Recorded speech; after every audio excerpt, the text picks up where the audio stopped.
కార్యకర్తలపై లాఠీచార్జ్, తీవ్ర కోపంలో జగన్. అంతేకాకుండా జగన్పై జనసేన నాయకులు సెటైర్లు. దీనిపై ఈరోజు వీడియో చూసే ముందు ఈ వీడియో మరో 10 మందికి వెళ్ళాలి అంటే మీరు చేసే ఒక లైక్ నాకు ఎంతో అవసరం. ప్లీజ్ ఫ్రెండ్స్, ఒక లైక్ చేసి నాకు సపోర్ట్ చేస్తారని ఆశిస్తున్నాను. అలాగే ఈ వీడియోపై మీరేమనుకుంటున్నారో కామెంట్లో తెలియజేయండి. ఇంకా ఏమాత్రం లేట్ చేయకుండా వీడియోలోకి వెళ్దాం. వైఎస్ఆర్సీపీ అధినేత వైఎస్ జగన్మోహన్ రెడ్డి చిత్తూరు జిల్లా పర్యటనకు వచ్చిన నేపథ్యంలో అభిమానులు, రైతులు, కార్యకర్తలు బంగారుపాలెంకు తరలివచ్చారు. వైఎస్ జగన్ పర్యటన సందర్భంగా పోలీసులు తమ శక్తి వంచన లేకుండా కష్టపడ్డారు. అయినప్పటికీ అభిమానులు, కార్యకర్తలు తమ ప్రియతమ నాయకుడి దగ్గరకు వెళ్లాలి అని ప్రయత్నించారు. దీంతో జగన్ కాన్వాయ్ ముందుకు వెళ్లలేక ఆగిపోయింది. తమ అభిమానంతో వారు కాన్వాయ్ దగ్గరకు వెళ్లారు. ఈ క్రమంలో వారిపై పోలీసులు స్వల్ప లాఠీచార్జ్ చేశారు. ఈ నేపథ్యంలో పోలీసుల లాఠీచార్జిపై వైఎస్ జగన్ ఆగ్రహం వ్యక్తం చేశారు.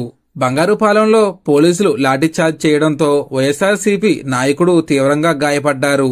చంద్రగిరి యువజన విభాగ కార్యదర్శిపై పోలీసులు లాఠీచార్జ్ చేయడంతో అతడి తలకు బలమైన గాయమైంది. రక్తస్రావం జరిగింది. ఈ విషయం తెలిసి వెనకే ఉన్న అంబులెన్స్ లో అతన్ని హాస్పిటల్కి తీసుకువెళ్లాలి అని భావించగా అతడు హాస్పిటల్కి వెళ్లకుండా జగన్ కారు వద్దకే వెళ్లాడు. అప్పుడు కారు దిగేందుకు జగన్ ప్రయత్నించారు. లాఠీచార్జిలో గాయపడిన కార్యకర్త వద్దకు వెళ్లేందుకు జగన్ ప్రయత్నించారు. ఈ క్రమంలో వైఎస్ జగన్ కారు దిగకూడదు అని పోలీసులు చెప్పారు.